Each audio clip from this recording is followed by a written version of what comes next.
Hi, this is Sandy Rios of Sandy Rios 24/7. And I'm really looking forward to our next interview because I have to tell you, after all my years in DC and working in the news and whatever else, I have to say, John Solomon is new to the scene compared to me, but he really and truly is, through his Just the News, uh, become the gold standard, I think, for journalism from a conservative point of view. He just really is. And if you haven't heard about Just the News or John, you're going to hear a lot today, and you'll understand why I'm saying what I'm saying. So, with that, John Solomon, thanks for joining me. Thank you, Sandy. Great to be with you. The best part about you is I think you're a Packers fan, aren't you? I am. I was adopted. I grew up in New York, but I adopted the Packers very quickly, right when Brett Favre took over. It was a good time to be adopted. You know, what are we going to do now? I know. No Aaron Rodgers, no Brett Favre. I guess we're going to have to rely on love and see what he does. Now, John, I've just exhausted my entire vocabulary on sports, so I can't. Okay. Don't worry. You did great. It was great. Thank you. Thank you very much. All right.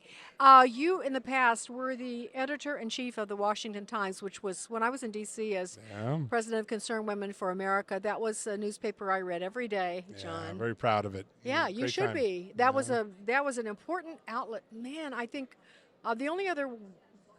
the thing that reminds me of it that's current is Epoch Times. Yeah, very similar. Yeah, very similar. They do great work they're there. just into truth, and they are. They just burrow into fearlessly it. into truth. Yeah. Yeah. So, which is what John Solomon does too. But I want to ask you. Oh, first of all, Just the News is at this point a website, and you do a daily show with the beautiful and really deep thinking, excuse me, Amanda Head. She's a great co-host I'm for very you, right? lucky. She's amazing. Yeah, we love working together. We have a show every night, 6 o'clock on Real America's Voice called Just the News, No Noise. Amanda Head and I every night. It's been great. I never thought I would do TV. Amanda's made it very comfortable for me. So. Yeah, no, you guys do a great job, but more people need to know about it. Yeah. And okay, so I don't even know where to start, John, except I just have to say again, when there's something happening, whether it's Russian collusion or the Hunter Biden scandal or the election, anything, really, people go to John. They want to know what John has to say or what he's reporting. Thank you. But at this point, you would still consider yourself a reporter, not a commentator, or would you reclassify yourself? No, I still love to report. It's what I do every day, and I try to give people facts and let them make up their own mind. I think over the last 10 years, I've watched the profession change from giving people facts and letting them make up their own mind to trying to force the people to make up their own mind the way that the reporter wanted. I practiced journalism the same way I did when I started at the United Press International when I was 17, and I just continue to do what I've done my whole career. And sometimes I look like a unicorn now because the profession's so different, but I don't feel like I've changed very much at all. I want to talk about that experience with you in just a second, but I think we have to explain it because a lot of times when I'm introduced, people will say I'm a news person, but I'm not a reporter. I am a commentator. I've always been clear about that because I have a strong, I have a great appreciation for what reporting is, and it's not commentating. It's not persuading people to your viewpoint, which is what I do, and I'm very clear about that. So John doesn't. This is the gold standard for journalism that has slipped through our fingers a long time ago, where you can't tell where news ends and commentary begins. It's happening in the newspapers. It's gone, John. It is, really and I think is to the gone. detriment of our country. I think we're a more divided country because media started picking sides, and it polarized the country even more. But there's still a hunger for facts. There's still a need for neutrality, and I think there's a new generation of news sites coming up like my own and Epoch Times and Real America's Voice that are trying to go back to the future, do old-fashioned journalism but deliver it in the new ways that we have available to us today. Yeah. So AP was this gold standard, many decades ago. Yeah. I don't know when that stopped. I'm not saying it has stopped. What would I know? But I would say that they probably have more of an opinion than they used to. Yeah, But how did that mold and shape you, being with AP? I love the AP. I was there for 20 years. I grew up in the AP. I started at UPI when I was 17. I was hired by AP when I was 19. I didn't deserve to be hired That's that young. Associated Press and United Press International, for those of you that the don't know. two main wire services in America. UPI is much smaller today, but in the heyday, they were the two big giants of the news wire services. And there was an ethos that you got the day you got your byline the first time, the day you walked in and got your credentials, and it was whatever opinions you have, you leave them at the door. When you cross that threshold into the newsroom, you don't have an opinion. You treat everybody fairly. Yeah. You write neutrally, accurately, precisely, and you get balance and fairness into every one of your stories. If you do that, you keep your job. If you don't, you're out. And now the job description is the opposite. But all right, but it's just changed, and we all know that without beating that to death. But that I'm sure prepared you for what you're doing now. We have to talk about things that are happening now. Let's go backwards because most recently, Ron DeSantis declared his presidency, his candidacy for the president. Boy, what an interesting whole thing that is, John. I don't even know where to begin. Except let's talk about, they're declaring that announcement with Elon Musk and Twitter was a failure. It was funny. I don't know. It didn't work, that's for sure. But do you think it's going to be hurtful to him?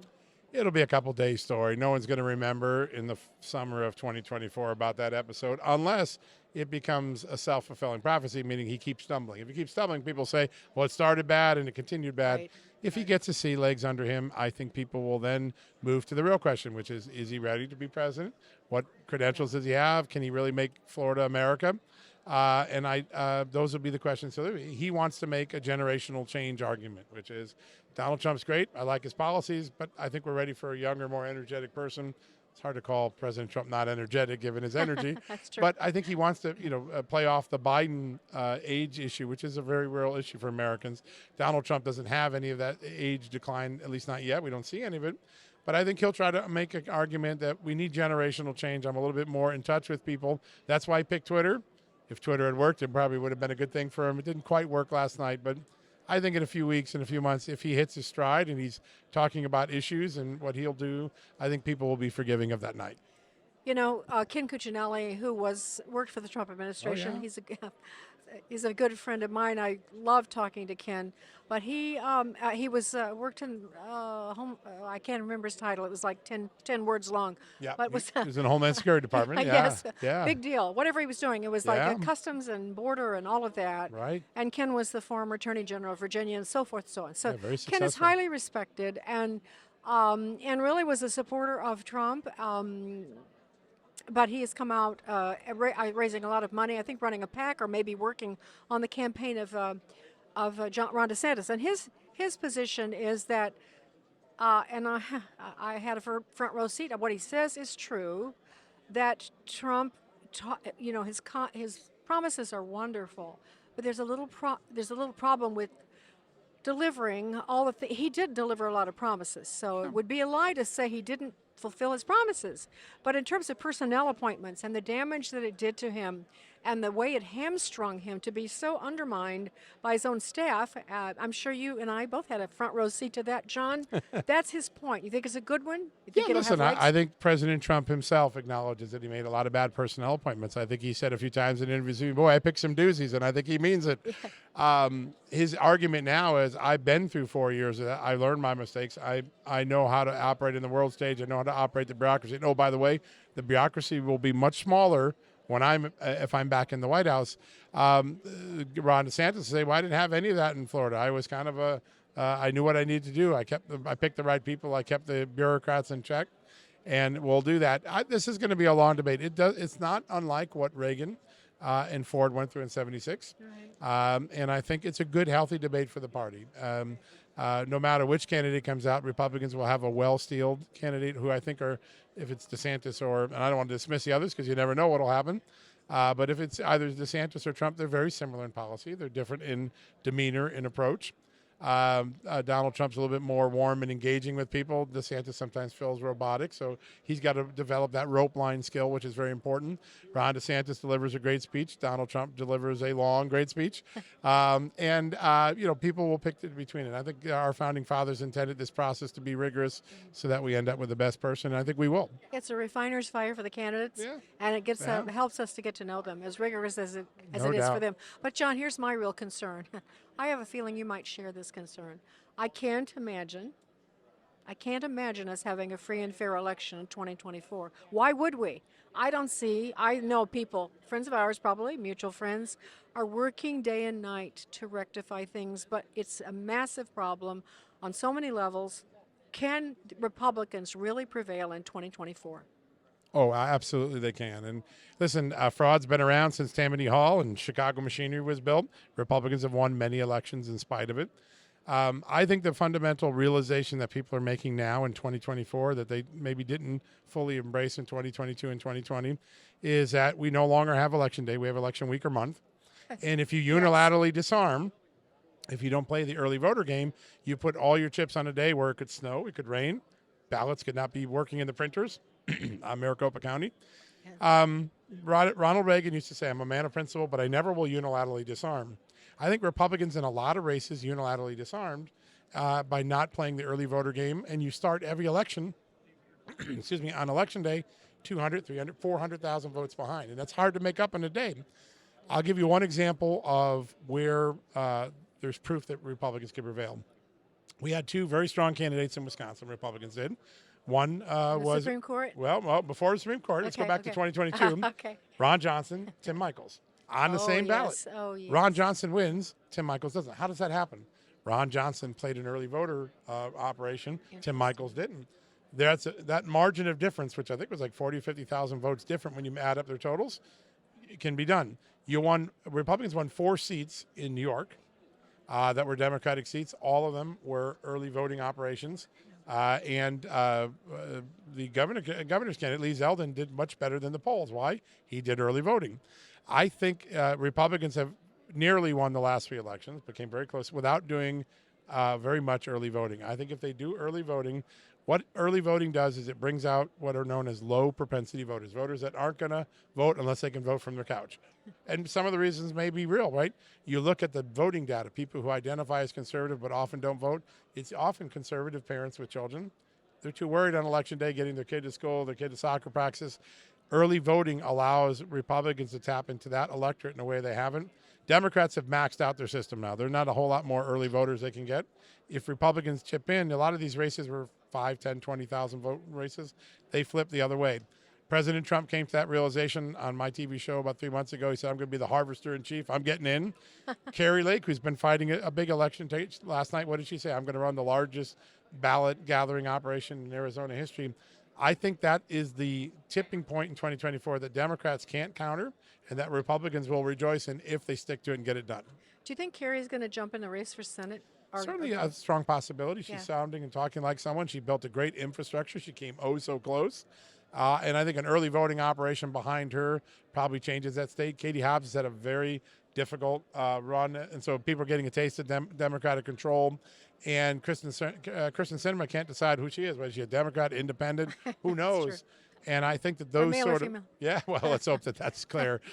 So far, I think she's clear on that. Okay. But I think at the end of the day, if you're going to run as a Democrat and then switch, you're not proud of your party. I think it's a very powerful argument, and I think that's the sort of thing that could really play to a Carrie Lake's advantage. There were other candidates who were thinking about going in. Sheriff Mark Lamb, very strong on the board, a good Christian man, but I do think that Carrie Lake probably, if she jumps in, is a front runner. And she has a great machinery behind her. Oh, she's impressive. She's She like is, a rock star. And I knew her as a journalist, and so I feel very lucky. Yeah, Yeah. very lucky to. She's just been a breath of fresh air for truth. And so, it's hard not to like her, but the rest of you either like her or you either love her or you hate her. That's and right. I'm in the love camp. I really like her. All right, so by the time people hear this, there may be some sort of settlement on the debt ceiling, but we need to talk about this, John, because I was listening recently, and the Democrats are saying that if the Republicans don't raise the debt ceiling to the point where they want it to be raised, meaning the debt, and we have to talk in people's language. We're talking about increasing the incredible debt that we're already in, that our children, I think the per person debt is up to, I think it's 150, 250,000 per person for citizen in this country. That's the debt. Yeah. And so the Democrats, the president wants to increase the spending, raise taxes. All right, so the Republicans are saying, no, we'll give you a little bit of a raise, but we're going to cut a lot of important things. Democrats are saying the sky's falling. They are trying to take money away from Veterans. Disabled children, veterans, None of that's seniors. true, by the way. They're going to do away with Social Security. All right, so that's the question, John. Yeah. What's true about this potential default at the time that we're speaking would be June the 1st? So the truth is, if America were to default on its debt, there would probably be a downgrading of our debt rating, and that would make our $31.5 trillion in debt service much more expensive, which is only going to add to the crisis. It also could shake the world a little bit. Everybody knows America's going to make good on it, even if we have a crisis. I think the June 1st deadline that Treasury Secretary Yellen has given us may be a little artificial. Why is that? No, no, I, that would not be possible. no, That I know Janet you don't Yellen believe that. would make a false statement about I something. know. Remember, she Okay. was the one who told us inflation was transitory. She was wrong about that. Why is that? She calculated the date based on May revenues, but June, traditionally in the last 6 or 7 years of our economy, has been the largest tax revenue generating month of the year. Huge inflows, much different than in November, December. And so there's going to be a huge cash flow in, and we can manipulate bills for a few days to make debt service. So some conservatives, like Andy Biggs and others, are calling her on that now, saying, hey, we're not in the point. I think what they'll do is they're not going to get to a deal this weekend, I don't think, based on where they are. They're moving closer, but they're still ways apart. I think they'll do a 10-day extension of the debt. You can keep paying your bills, by the way. They might not even need to tap the reserves because, like I said, those new revenues are coming in. And eventually, Joe Biden and Kevin McCarthy will make a deal because Joe Biden knows this time Mitch McConnell's not bailing him out. Mitch McConnell's staying on the sidelines. He hosed the House Republicans in December with that one-year budget. But Mitch McConnell and Kevin McCarthy are speaking with one voice. That's very important. We'll get somewhere happens. between the two. That never happens. Well, I the know. thing of it is, it's Mitch McConnell and the Freedom Caucus, even though he does not like them. Right. It's actually their surrogates. I mean, they're the ones that are Yeah. actually, they've laid out the plan. They're the backbone of this whole effort. are. And And so you've got Mitch McConnell agreeing with the Freedom Caucus. Now, that is remarkable. That is remarkable. And I think Mitch McConnell also knows, as he's ending the end of his political life, that you can't let this system keep going on. Mitch McConnell became a Senate leader in on or around 2002. And since that time, 3/4 of the debt accumulated in all of America's history has occurred on his watch. And Republicans have been in charge of the White House 12 of the last 20 years. Or excuse me, I should say 10 of the last 12 years because we've had 2 years of Biden now. But Republicans have been in charge of Congress most of at least one chamber most of the time. Republicans have been complicitous in this spending spree. Joe Yes. Biden's driven it over the Yes. cliff, no doubt. But I think there's a moment. What's important for Republicans this time, Kevin McCarthy won the PR battle early. He won the American hearts and minds because he got a deal done early, got his vote through. He's got a plan on the table. Joe Biden doesn't. And Joe's refused to talk to him since February, Since right? February. He just gets on the schneid now. Polling shows about 67% of Americans believe that some spending reductions should be part of this debt ceiling. That is a market change from any prior debt cliff catastrophe we were They facing. don't pay attention, but now they're They are. understanding. Kevin that there's McCarthy's danger. done that, and his team, the Freedom Yeah. Caucus, they've done it. This is the first time since I've covered a debt cliff crisis that Republicans have had the upper hand, and I think that's going to play well into a final resolution where there are some serious cuts in this deal. I have to say again, because I just think this is remarkable. The Freedom Caucus has gone to a fringe group on the far right that establishment Republicans hate and vilified when the showdown for Speaker happened in the House a few months ago. And now they are actually emerging right now Yeah. as the leaders in policy. I mean, they've really made some huge gains, haven't they, John? That 70-hour window of drama in January where 20 people, including one freshman, held out on Kevin McCarthy until they got the rules of the game changed. By the way, Newt Gingrich has said for a long time, Kevin McCarthy's way more conservative than he's been given credit for. He's going to surprise you. I think early on that's probably proven true. So far. But so far, right? But Listen, I'm it's- optimistic too. yeah. I am. Well, he's got a check and balance. With those 20 are there as a Yeah. check and balance for him. Yeah. But those 70 hours of drama, I think, forged a party that's way more united than it's been in a Yes, long time. I agree. And Kevin McCarthy is looking over his shoulder every day to make sure he doesn't get run afoul. And he's secured so many victorious votes from only having 4-vote margin in the House. It's remarkable. It is remarkable. I think if he stays true to his values, Republicans stay united, and Joe Biden's the one that's going to have to blink. You know, John, it's that old adage, if you stand up and take leadership in the right way, you're like maybe the only person saying this thing, but it's true and right. And you just are bold and unshakable. You get people behind you. They actually come along. And I think Yeah. that's what the Freedom Caucus has done. The Freedom Caucus deserves a lot Kevin of credit. Yeah, Kevin has done. I'm really pleased too. I'm actually, don't let my boss hear me say this, but I'm actually optimistic. I'm never optimistic. Yeah. I'm optimistic. All right, so we have to move to a few other things. Please. Well, which scandal to go to? I think. There's a few of them. Do you think Hunter Biden is going to be indicted, and does that matter to anyone now? I think there are three things. His lawyers think he's going to be indicted. That's why they had that last ditch, what they call the Hail Mary meeting. I think they think he's going to be indicted. A lot of them thought it would happen before the end of May. Thus far, it hasn't. I think the story is going to move beyond whatever punishment Hunter Biden will or will not face. It's going to go to two questions. One, what did Joe Biden do to facilitate his son's dealings? And I think the body of evidence is growing very quickly. I'm just going to give everybody one name. Keep an eye on Devin Archer. If Devin Archer, Hunter Biden's longtime business partner, convicted, about to go to prison, flips and becomes a witness for House Republicans, there will be a significant new body of evidence that everything we were told was a conspiracy theory, including all of my 2019 reporting on Ukraine and Burisma, may just have come true. I was in a store the other day picking up a couple groceries when I got here, and there was a guy in the checkout line. He recognized me. He said, "I got to show you my shirt." And he opened up his jacket and said, "I need more conspiracy theories. All mine came true." And I thought that was what a funny thing. He didn't know who you were. He did know who I was. Yeah, he did. But I I want think that people t-shirt, realize exactly. We should go get one of those. But I think a lot of what Joe Biden told him, he looked in to the American public in that camera at debates and said, "I did nothing to help my son. My son did nothing wrong," and it's a Russian disinformation campaign. Russia's been disproven. Son doing something wrong will be disproven if he's indicted. And I think Devin Archer delivers the evidence that Joe Biden did do things that aided his son and that maybe policy was traded for money to the family. That's why the FBI whistleblower and these new confidential human source documents that Jim Comer's fighting for are so important. There's been an allegation that's never been investigated by the U.S. government that Joe Biden traded policy for money to his family. He deserves the benefit of the doubt. Let's see if the evidence comes in. I think people have moved beyond the issue of Hunter Biden. I think they know what Hunter Biden did. It looks like an influence peddling operation. He'll get whatever punishment he got. I think Americans feel very burned. The president is the most personal choice people make as politics. They often don't know the name of their congressman. They forget the name of the state legislator. Everybody knows their president, and he's personal to you. Knowing that Joe Biden looked into the camera and lied to us, made up that whole letter to tell us that the Hunter Biden laptop was right? Was Russian disinformation. And it wasn't. But he's intelligence. Yeah. People who had clearances and who used really betrayed us as well. They should be on the list behind him. We gave them their credibility. Yes. The taxpayers did, and they turned it around on us. If it comes out that Joe Biden, if it can be proven that Joe Biden actually engaged in ways to help his family make business, I think it will be the most consequential part of his presidency. He may not survive it. Certainly, we have a much more difficult time to run for re-election in there. And I do think the investigation's moving in that direction based on what my reporting shows. But I do think that, and I think Joe Biden Hunter Biden is a larger story about credibility.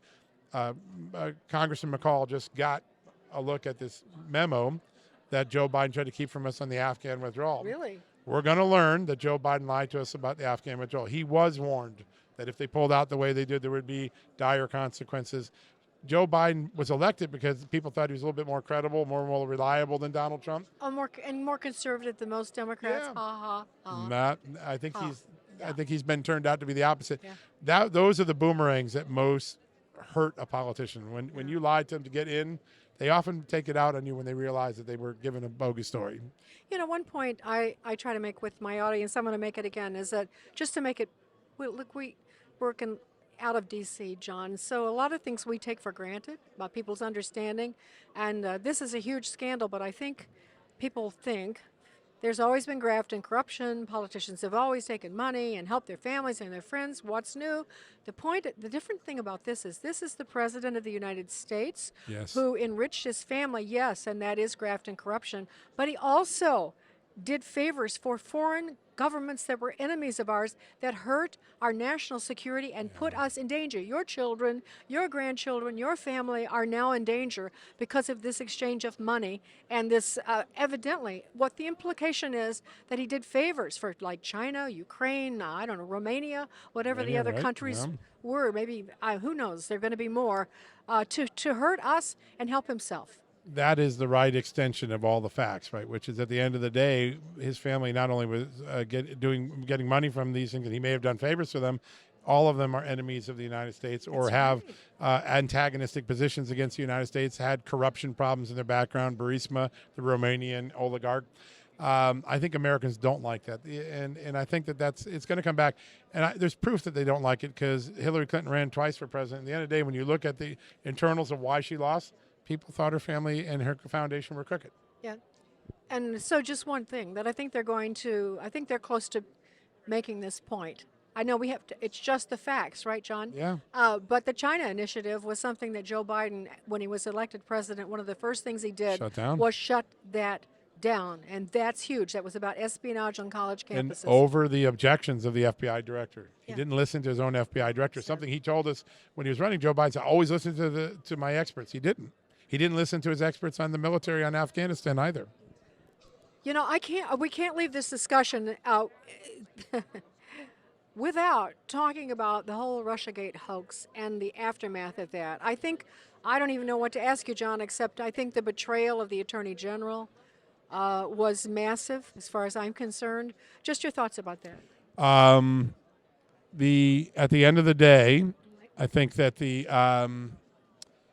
it's the greatest modern day political dirty trick ever carried out on the American people.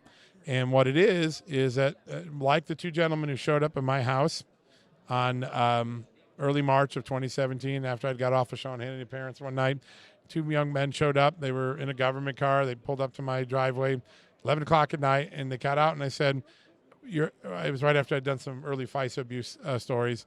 Sir, you're at the end of a very you're at the tip of a very large iceberg of corruption. You need to keep digging. And I'm like, I don't know what you're talking about. What are you talking about? And they said, listen, all we can tell you, because most of it is classified, is that the United States government used some of its most awesome counterintelligence and counterterrorism tools to carry out a political dirty trick to fool the American people. That's all they told me. It was that tip. What year was this, John? March of 2017. I'm sorry, I wasn't listening carefully. It was that. It's amazing. It's the day that I started. 2017. And that's what set Sarah Carter and I on our long venture to unravel what we didn't even know they were talking about Russia collusion at the time. But that's what set us on a long journey to unravel. And when we started telling that story, even Republicans like Paul Ryan started to look at us like we were tinfoil hat conspiracy theorists. We eventually turned everybody around on the story. Why? Because we just kept giving people facts. If you get facts, they're stubborn, they're not emotional, and the common sense of the American people, Republicans caught on, even many Democrats today caught on. And but it should trouble us that so few people were held accountable for what happened. Almost no one. And the temptation to do this again is there. And there is a direct path from what happened in 2016, Russia collusion, to what happened in October of 2020 when the 51 people signed that letter. In fact, one person is common between both of them. Mike Morrell, the acting CIA director, was the guy that organized that letter for Joe Biden to call the Hunter laptop Russian disinformation. A lot of people don't know this. In August of 2016, he was the first person of any authority, any stripe on his shoulders, to say that Donald Trump was an asset of the Russian government. He began that story in the public narrative. He wrote an op-ed in the New York Times endorsing Hillary Clinton and saying, I'm doing it because I believe that Donald Trump was recruited, that's his word, recruited unwittingly to be an agent of and it is that started that entire snowball. And it's very important to note that a couple days after he made that announcement, you know what was written? A letter by 50 experts saying that Donald Trump was a threat to the United States government. They used the trick in 2016, and because they didn't get punished, they used it in 2020, and they may try to do it again in 2024. I think the only difference is we're a lot more educated in America this time. I think so, too, and that's because of people like you, John, and your journalism. Thank you. Let me just say, justthenews.com is the source. Listen, people go, like me, go to that all the time for information, and you can hear, of course, their news broadcast every night at 6 o'clock? 6 o'clock with Amanda Head. Yeah. Justthenews.com if you really want to know what's actually happening. John Solomon, pleasure and a privilege. Thank you so much. Great honor to be with you, Sandy. Thank you. All right, this has been Sandy Rios on Sandy Rios 24/7.